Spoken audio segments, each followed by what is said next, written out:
Assalamualaikum warahmatullahi wabarakatuh. Ketemu lagi dengan saya. Di sini saya akan membuat konten tentang pembelajaran, di mana kemarin saya memberikan tugas kepada siswa kelas 9 untuk mempresentasikan materi di bab 1. Materi di bab 1 tentang dinamika perwujudan Pancasila sebagai dasar negara dan pandangan hidup bangsa. Penerapan Pancasila dari masa ke masa. Ada 4. Yang pertama, awal kemerdekaan pada tahun 1945 sampai 1959. Yang kedua, masa Orde Lama dari tahun 1959 sampai 1966. Yang ketiga, masa Orde Baru dari tahun 1966 sampai 1998. Yang terakhir, dari masa reformasi sampai masa sekarang, dari tahun 1998 sampai sekarang. Tugas siswa kelas 9 yang saya berikan adalah pilih salah satu 4 masa yang saya sebutkan tadi, kemudian dipresentasikan di depan kamera. Nah, kemarin sudah saya memberikan tugas kepada siswa kelas 9 dan siswa tersebut sudah mengumpulkan melalui Classroom maupun WhatsApp, dan hari ini baru saya merekapnya dan membuatkan konten. Jadi jangan kemana-mana bosku, tetap standby karena sebentar lagi saya akan menayangkan hasil presentasi dari kelas 9 tentang penerapan Pancasila dari masa ke masa. Oke bosku, silakan menyaksikan. Assalamualaikum warahmatullahi wabarakatuh. Saya Ridho dari kelas 9C akan mempresentasikan masa reformasi 1998 sampai sekarang. Pada masa reformasi, penerapan Pancasila sebagai dasar negara terus menghadapi berbagai tantangan. Penerapan Pancasila tidak lagi dihadapkan pada ancaman pemberontakan yang ingin mengganti Pancasila dengan ideologi lain. Akan tetapi, lebih dihadapkan pada kondisi kehidupan masyarakat yang diwarnai oleh kehidupan yang serba bebas.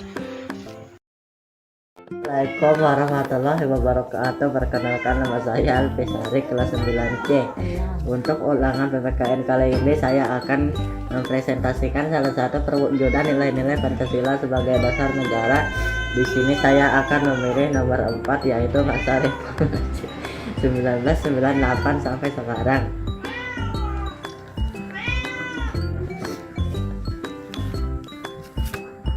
Yang keempat adalah masa reformasi 1998. Sekarang pada masa reformasi, penerapan Pancasila sebagai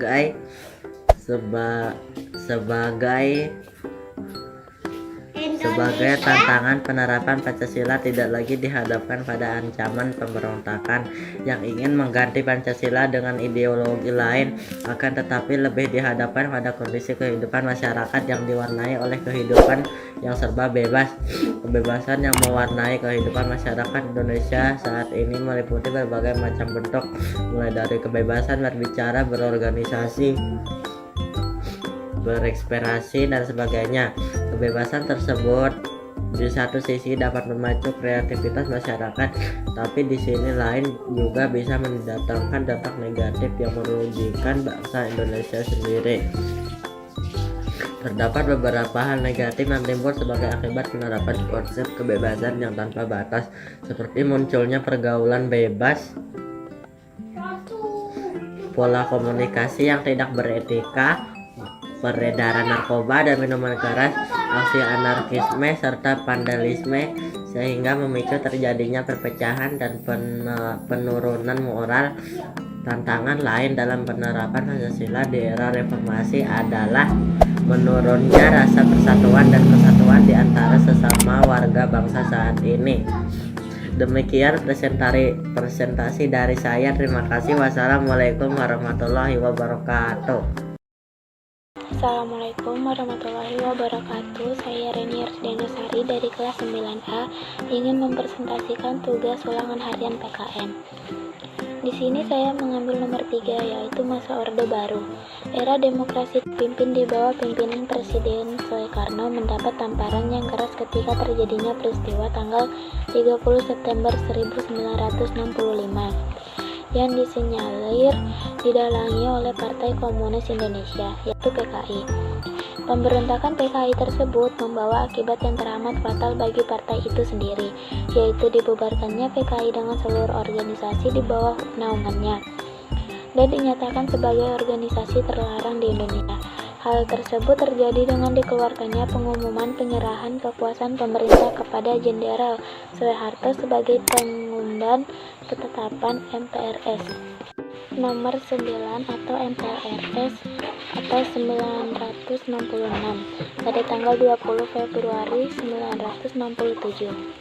Perpindahan kekuasaan ini dikukuhkan oleh MPRS dalam sidang istimewanya tanggal 7 Maret 1967 yang dituangkan dalam Tab MPR nomor XXX 111 atau MPRS 1967, yakni mencabut kekuasaan pemerintah dari Presiden Soekarno dan mengangkat Soeharto sebagai pejabat presiden hingga dilaksanakannya pemilu.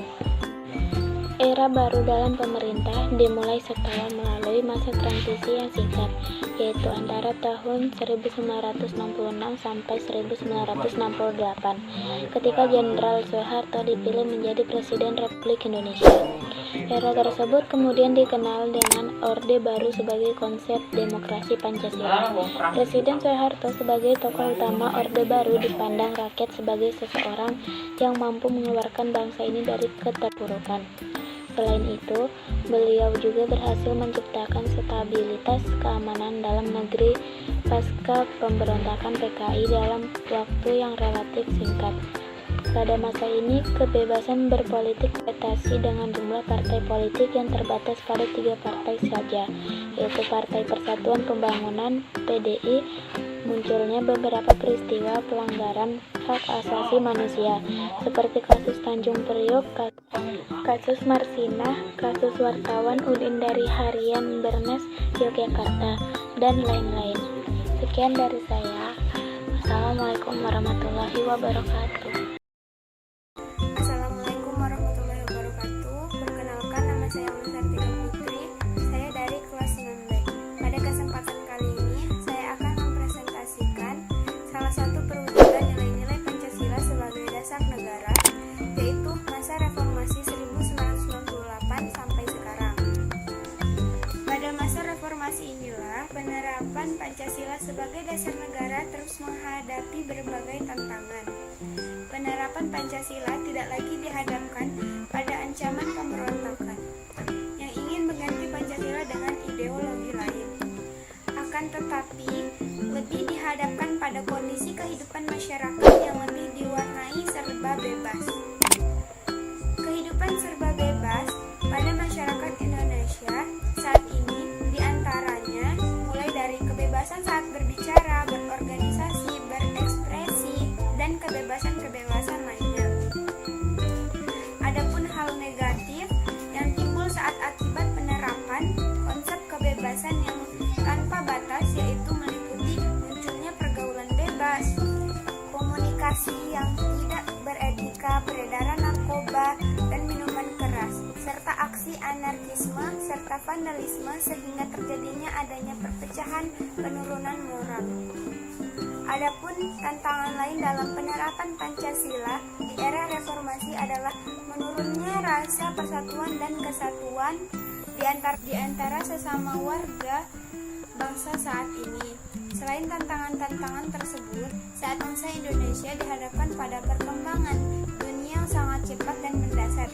Seiring dengan berpacunya pembangunan bangsa-bangsa, karena sebagian besar bangsa kita termasuk masyarakat berkembang. Cita-cita bangsa dan negara Indonesia dalam perwujudan masyarakat Indonesia yang adil dan makmur berdasarkan Pancasila, Undang-Undang Negara Negara Republik Indonesia tahun 1945 harus selalu menjadi semangat untuk menggapainya.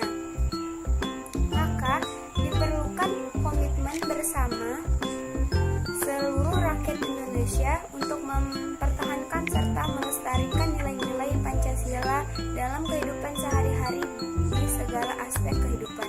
Mungkin itu saja yang dapat saya sampaikan, kurang lebihnya saya mohon maaf. Assalamualaikum warahmatullahi wabarakatuh. Assalamualaikum warahmatullahi wabarakatuh. Perkenalkan, nama saya Nurul Hidayah, saya dari kelas 9A. Di sini saya akan mempresentasikan tugas ulangan harian PKN kelas 9. Di sini saya akan menjelaskan tentang masa Orde Lama tahun 1959 sampai 1966. Periode ini dikenal sebagai periode demokrasi terpemimpin. Demokrasi terpemimpin merupakan sebuah sistem demokrasi yang seluruh keputusan dan pemikiran dalam pemerintahan negara berpusat pada pemimpin negara. Pemimpin negara saat itu adalah Presiden Soekarno. Demokrasi terpemimpin dicetuskan oleh Presiden Soekarno karena banyak gerakan separatis yang menyebabkan ketidakstabilan negara, tersendatnya pembangunan ekonomi karena sering terjadinya pergantian kabinet sehingga program pembangunan yang dirancang oleh kabinet tidak berjalan secara utuh. Oleh karena itu, Presiden Soekarno mengeluarkan dekret presiden pada tanggal 5 Juli 1959. Walaupun konstitusi negara sudah kembali pada UUD NRI tahun 1945, namun pelaksanaannya masih terdapat penyimpangan terhadap UUD NRI tahun 1945. Beberapa penyimpangan terhadap Pancasila dan UUD NRI tahun 1945 diantaranya sebagai berikut. A. Presiden Soekarno ditetapkan sebagai presiden seumur hidup berdasarkan TAP MPRS nomor 20 tahun 1963 yang menyebabkan kekuasaan presiden semakin besar dan tidak terbatas. B. Presiden mengeluarkan penetapan Presiden nomor 3 tahun 1960 tanggal 5 Maret 1960 yang membubarkan DPR hasil pemilu 1955. C. Presiden membentuk MPRS yang anggota-anggotanya terdiri atas anggota DPR GR, utusan daerah, dan utusan golongan, yang semuanya diangkat serta diberhentikan oleh Presiden. Pada periode ini terjadi pemberontakan PKI tanggal 30 September tahun 1965 yang dipimpin oleh DN Aidit. Tujuan pemberontakan ini adalah menjadikan negara Indonesia sebagai negara komunis yang berkiblat ke negara Uni Soviet, serta mengganti Pancasila dengan paham komunis. Pemberontakan ini dapat digagalkan, semua pelakunya berhasil ditangkap dan dijatuhkan hukum sesuai dengan perbuatannya. Sekian dari saya, wassalamualaikum warahmatullahi wabarakatuh. Warahmatullahi wabarakatuh. Nama saya Abdul Qadir dari kelas 9B. 4. Masa represi 1998 sekarang. Jawaban: masa represi 1998 sampai sekarang. Pada masanya revolusi penerapan Pancasila sebagai dasar negara terus menghadapi berbagai tantangan. Penerapan Pancasila tidak lagi dihadapkan pada ancaman pemberontakan lagi yang ingin menghenti Pancasila dengan ideologi lain, akan tetapi lebih dihadapkan pada kondisi kedepan masyarakat yang diwarnai oleh kehidupan yang serba bebas. Assalamualaikum warahmatullahi wabarakatuh. Saya Latifah Musolina, kelas 9A, ingin mempresentasikan masa reformasi 1998 sekarang. Pada masa reformasi, penerapan Pancasila sebagai dasar negara terus menghadapi berbagai tantangan. Penerapan Pancasila tidak lagi dihadapkan pada ancaman pemberontakan yang ingin mengganti Pancasila dengan ideologi lain. Akan tetapi lebih dihadapkan pada kondisi kehidupan masyarakat yang diwarnai oleh kehidupan yang serba bebas. Kebebasan yang mewarnai kehidupan masyarakat Indonesia saat ini meliputi berbagai macam bentuk, mulai dari kebebasan berbicara, berorganisasi, berekspresi, dan sebagainya. Kebebasan tersebut di satu sisi dapat memacu kreativitas masyarakat, tapi di sisi lain juga bisa mendatangkan dampak negatif yang merugikan bangsa Indonesia sendiri. Terdapat beberapa hal negatif yang timbul sebagai akibat penerapan konsep kebebasan yang tanpa batas, seperti munculnya pergaulan bebas, pola komunikasi yang tidak beretika, peredaran narkoba dan minuman keras, aksi anarkisme, serta vandalisme, sehingga memicu terjadinya perpecahan dan penurunan moral. Tantangan lain dalam penerapan Pancasila di era reformasi adalah menurunnya rasa persatuan dan kesatuan di antara sesama warga bangsa saat ini.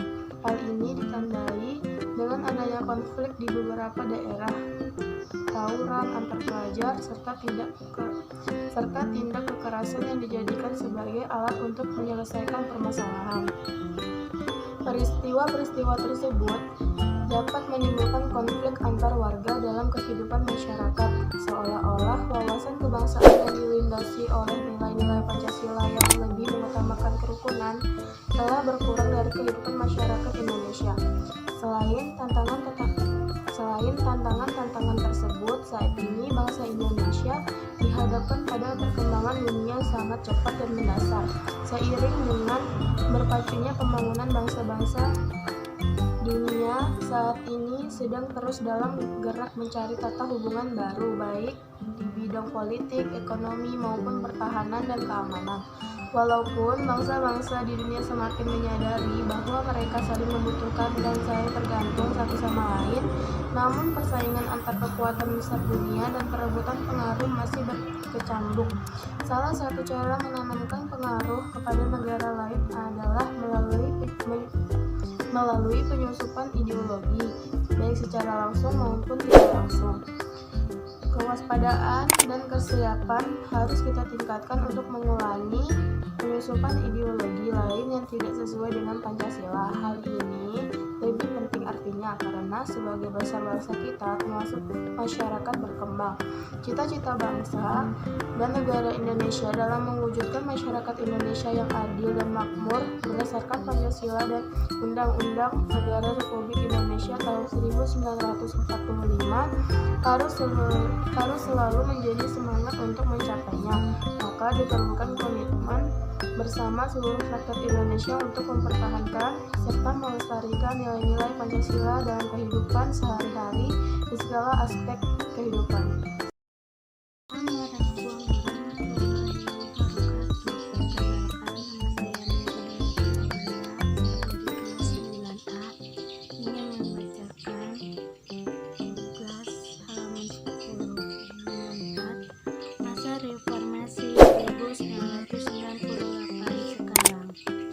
Pada masa reformasi, penerapan Pancasila sebagai dasar negara terus menghadapi sebagai tantangan. Penerapan Pancasila tidak lagi dihadapkan pada ancaman pemberontakan yang ingin mengganti Pancasila dengan ideologi lain. Akan tetapi lebih dihadapkan pada kondisi kehidupan masyarakat yang diwarnai oleh kehidupan yang serta bebas. Kebebasan yang mewarnai kehidupan masyarakat Indonesia saat ini meliputi berbagai macam bentuk, mulai dari kebebasan berbicara, berorganisasi, berekspresi, dan sebagainya. Kebebasan tersebut di satu sisi dapat memacu kreativitas masyarakat, tapi di sisi lain juga bisa mendatangkan dampak negatif yang merugikan bangsa Indonesia sendiri. Terdapat beberapa hal negatif yang timbul sebagai akibat penerapan konsep kebebasan yang tanpa batas, seperti munculnya pergaulan bebas, pola komunikasi yang tidak beretika, peredaran narkoba dan minuman keras, aksi anarkisme, serta vandalisme, sehingga memicu terjadinya perpecahan dan penurunan moral. Tantangan ini dalam penerapan Pancasila di era reformasi adalah penurunnya rasa persatuan dan kesatuan di antara sesama warga bangsa saat ini. Hal ini ditandai dengan adanya konflik di beberapa daerah, tawuran antar pelajar, serta tindakan keras yang dijadikan sebagai alat untuk menyelesaikan permasalahan. Peristiwa-peristiwa tersebut dapat menimbulkan konflik antar warga dalam kehidupan masyarakat, seolah-olah wawasan kebangsaan yang dilandasi oleh nilai-nilai Pancasila yang lebih mengutamakan kerukunan telah berkurang dari kehidupan masyarakat Indonesia. Selain tantangan-tantangan tersebut, saat ini bangsa Indonesia dihadapkan pada perkembangan dunia yang sangat cepat dan mendasar. Seiring dengan perpaduan pembangunan bangsa-bangsa, dunia saat ini sedang terus dalam gerak mencari tata hubungan baru, baik di bidang politik, ekonomi, maupun menyadari bahwa mereka saling membutuhkan dan saling bertergantung satu pengaruh masa berkecamuk. Salah satu cara untuk menanamkan pengaruh pada negara lain adalah melalui penyusupan ideologi, baik secara langsung maupun tidak langsung. Kewaspadaan dan kesiapan harus kita tingkatkan untuk mengulangi penyusupan ideologi lain yang tidak sesuai dengan Pancasila. Hal ini lebih penting artinya karena sebagai besar bangsa kita termasuk masyarakat berkembang. Cita-cita bangsa dan negara Indonesia dalam mewujudkan masyarakat Indonesia adil dan makmur berdasarkan Pancasila dan UUD Undang-Undang Dasar Negara Republik Indonesia tahun 1945 harus menjadi semangat untuk mencapai, maka diperlukan komitmen bersama seluruh rakyat Indonesia untuk mempertahankan serta melestarikan nilai-nilai Pancasila dalam kehidupan sehari-hari di segala aspek kehidupan.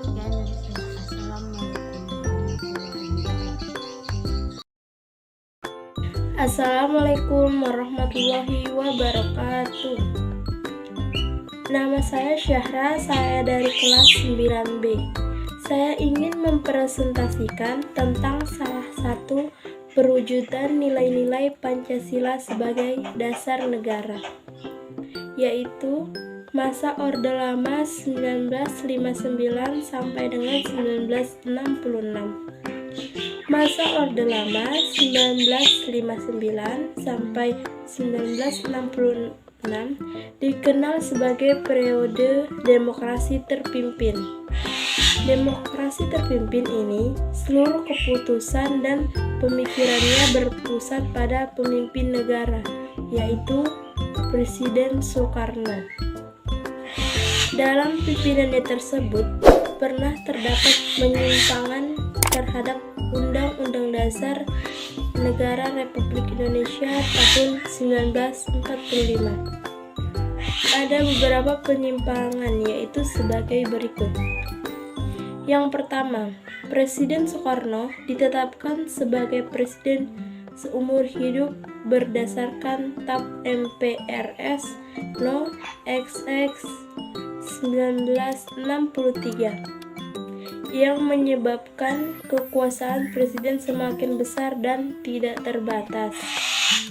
Yang kedua, presiden mengeluarkan penetapan Presiden No. 3 1960 pada tanggal 5 Maret 1960 yang membubarkan DPR hasil pemilu 1955. Yang ketiga, Presiden membentuk MPRS yang anggota-anggotanya terdiri atas anggota DPR, utusan daerah, dan utusan golongan yang semuanya diangkat serta diberhentikan oleh Presiden. Sekian penyampaian dari saya tentang Orde Lama 1959 sampai 1966. Assalamualaikum warahmatullahi wabarakatuh. Assalamualaikum warahmatullahi wabarakatuh. Saya Maria, saya akan membacakan masa reformasi pada tahun 1998 sampai sekarang. Pada masa reformasi, penerapan Pancasila sebagai dasar negara terus menghadapi berbagai tantangan. Penerapan Pancasila tidak lagi dihadapkan pada ancaman pemberontakan-pemberontakan yang ingin mengganti Pancasila dengan ideologi lain. Akan tetapi, lebih dihadapkan pada kondisi kehidupan masyarakat yang diwarnai oleh kehidupan yang serba bebas. Kebebasan yang mewarnai kehidupan masyarakat Indonesia saat ini meliputi berbagai macam bentuk, mulai dari kebebasan berbicara, berorganisasi, berekspresi, dan sebagainya. Kebebasan tersebut di satu sisi dapat memacu kreativitas masyarakat, tapi di sisi lain juga bisa mendatangkan dampak negatif yang merugikan bangsa Indonesia sendiri. Terdapat beberapa hal negatif yang timbul sebagai akibat penerapan konsep kebebasan yang tanpa batas, seperti munculnya pergaulan bebas, pola komunikasi yang tidak beretika, peredaran narkoba dan minuman keras, aksi anarkisme serta vandalisme, sehingga memicu terjadinya perpecahan dan penurunan moral. Tantangan lain dalam penerapan Pancasila di era reformasi adalah menurunnya rasa persatuan dan kesatuan di antara sesama warga bangsa saat ini. Wassalamualaikum warahmatullahi wabarakatuh. Perkenalkan, nama saya Darantiani dari kelas 9C. Saya ingin mempresentasikan 4 perwujudan nilai-nilai Pancasila sebagai dasar negara. Saya memilih Orde Baru. Orde Baru lahir dari diterbitkannya Surat Perintah 11 Maret atau Super Semar pada tahun 1966 yang kemudian menjadi dasar legalitasnya Orde Baru, bertujuan meletakkan kembali tatanan seluruh kehidupan rakyat, bangsa, dan negara pada kemurnian pelaksanaan Pancasila dan Undang-Undang Dasar 1945. Terima kasih. Assalamualaikum warahmatullahi wabarakatuh. Perkenalkan, nama saya Vika Nana Desan Pratiwi. Saya kelas 9A. Di sini saya akan mempresentasikan masa reformasi 1998 sampai sekarang. Pada masa reformasi, penerapan Pancasila sebagai dasar negara terus menghadapi berbagai tantangan. Penerapan Pancasila tidak lagi dihadapkan pada ancaman pemberontakan yang ingin mengganti Pancasila dengan ideologi lain. Akan tetapi, lebih dihadapkan pada kondisi kehidupan masyarakat yang diwarnai oleh kehidupan yang serba bebas. Kebebasan yang mewarnai kehidupan masyarakat Indonesia saat ini meliputi berbagai macam bentuk, mulai dari kebebasan berbicara, berorganisasi, berekspresi, dan sebagainya. Kebebasan tersebut di satu sisi dapat memicu kreativitas masyarakat, tapi di sisi lain juga dapat mendatangkan dampak negatif yang merugikan bangsa Indonesia sendiri. Terdapat beberapa hal negatif yang timbul sebagai akibat penerapan konsep kebebasan yang tanpa batas, seperti munculnya pergaulan bebas, pola komunikasi yang tidak beretika, peredaran narkoba dan minuman keras, aksi anarkisme, serta vandalisme, sehingga memicu terjadinya perpecahan dan penurunan moral. Lain dalam penerapan Pancasila di era reformasi ini adalah menurunnya rasa persatuan dan kesatuan di antara sesama warga Indonesia saat ini. Hal ini dapat ditandai dengan konflik di berbagai daerah, tawuran antar pelajar, serta tindak kekerasan yang dijadikan sebagai alat untuk peristiwa tersebut dapat menimbulkan konflik antar warga dalam kehidupan masyarakat, seolah-olah wawasan kebangsaan yang dilandasi oleh nilai Pancasila yang lebih mengutamakan kerukunan telah berkurang dari kehidupan masyarakat Indonesia. Selain tantangan-tantangan tersebut, saat ini Indonesia dihadapkan pada perkembangan dunia yang sangat cepat dan mendasar.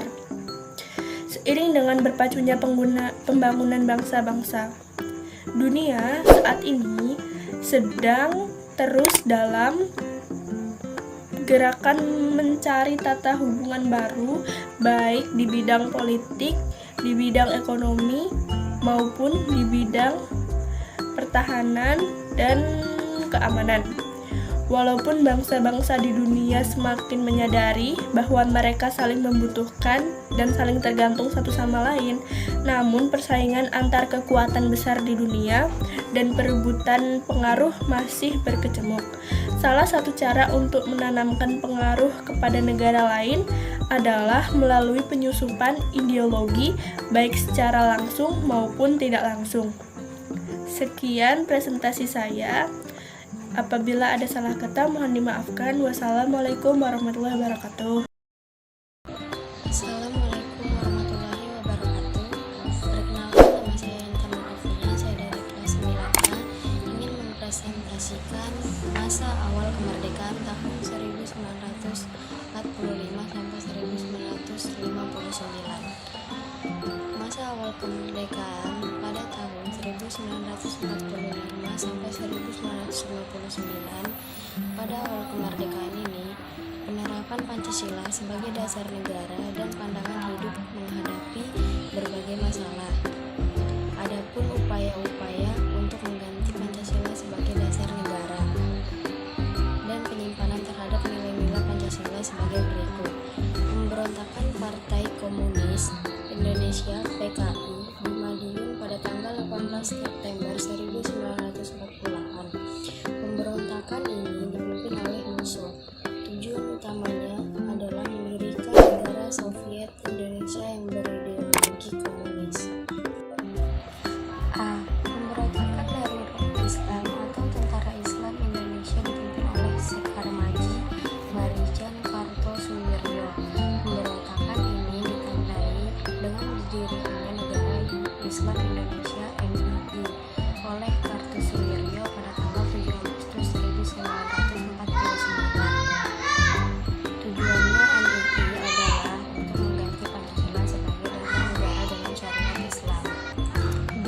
Pemberontakan Republik Maluku Selatan (RMS). Republik Maluku Selatan (RMS) merupakan sebuah gerakan separatisme dipimpin oleh Tristan Robert Stephen Somukin, bertujuan untuk membentuk negara sendiri, yang didirikan tanggal 25 April 1950. C.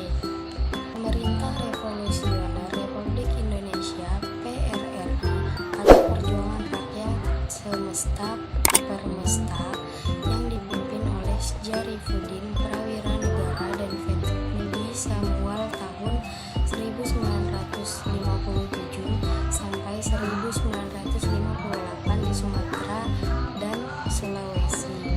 Gerakan ini merupakan bentuk koreksi untuk pemerintah pusat pada waktu itu yang dipimpin oleh Presiden Soekarno. Soekarno pada saat itu sudah tidak bisa lagi diberikan nasihat dalam menjalankan pemerintah, sehingga terjadinya ketimpang sosial. D. APRA, Angkatan Perang Ratu Adil. Angkatan Perang Ratu Adil merupakan milisi yang didirikan oleh Kapten KNL Raymond Westerling pada tanggal 15 Januari 1949. Westerling memandang dirinya sebagai sang Ratu Adil yang diramalkan akan membebaskan Indonesia dari tirani. E.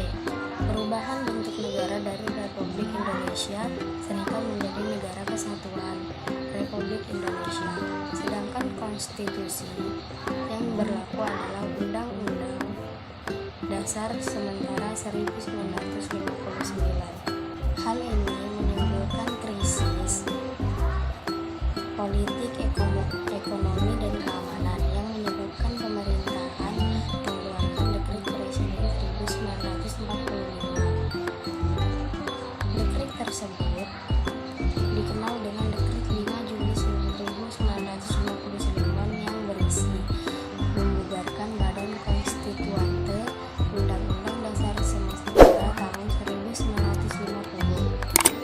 MPRS dan DPAS. Pada periode ini, dasar negara tetap Pancasila, akan tetapi dalam penerapan lebih diarahkan seperti ideologi liberal yang ternyata tidak menjamin stabilitas pemerintahan. Sekian dari saya. Wassalamualaikum warahmatullahi wabarakatuh. Terima kasih. Assalamualaikum warahmatullahi wabarakatuh. Nama saya Lisdawati, saya dari kelas 9C. Hari ini saya akan membaca masa Orde Lama 1959 sampai 1966. Periode ini dikenal sebagai periode demokrasi terpimpin. Demokrasi terpimpin merupakan sebuah sistem demokrasi yang seluruh keputusan dan pemikiran dalam pemerintah negara berputar pada pemimpin negara. Pemimpin negara saat ini adalah Presiden Soekarno. Demokrasi terpimpin dicetuskan oleh Presiden Soekarno karena banyaknya gerakan separtesi yang menyebabkan ketidakstabilan negara. Tersadutnya penggunaan ekonomi karena sering terjadinya pergantian kabinet sehingga program pembangunan yang dirancang oleh kabinet tidak berjalan secara utuh, serta badan kostumsi yang gagal menjalankan tugasnya untuk menyusun UUD. Oleh karena itu Presiden Soekarno mengeluarkan Dekstrisi Presiden pada tanggal 15 Juli 1959. Walaupun konstruksinya negara sudah kembali pada UUD, Undang-Undang Dasar Negara Republik Indonesia tahun 1945, namun pelaksanaan masih terdapat penyimpanan terhadap Undang-Undang Dasar Negara Republik Indonesia tahun 1945. Beberapa penyimpanan terhadap Pancasila dan UUD Negara Republik Indonesia tahun 1945 diantaranya sebagai berikut. Presiden Soekarno ditetapkan sebagai presiden seumur hidup berdasarkan MPRS nomor 20/1963 yang menyebabkan kekuasaan presiden semakin besar dan tidak terbatas. Presiden mengeluarkan penetapan Presiden nomor 3/1960 tanggal 5 Maret 1960 yang membubarkan DPR hasil pemilu 1955. Presiden membentuk MPRS yang anggota-anggotanya terdiri atas anggota DPR, GR, utusan daerah, dan utusan golongan yang semuanya diangkat serta dihentikan oleh Presiden. Pada periode ini terjadi pemberontakan PKI tanggal 30 September 1965 yang dipimpin oleh DN Adit. Tujuan pemberontakan ini adalah menjadikan negara Indonesia sebagai negara komunikasi yang berakibat ke negara unit Soviet serta mengganti Pancasila dengan paham komunisi. Pemberontakan ini dapat digagalkan. Semua pelakunya berhasil ditangkap dan dijatuhkan hukuman sesuai dengan perbuatannya. Sekian dari saya akhiri, kurang dan lebihnya saya mohon maaf. Assalamualaikum warahmatullahi wabarakatuh.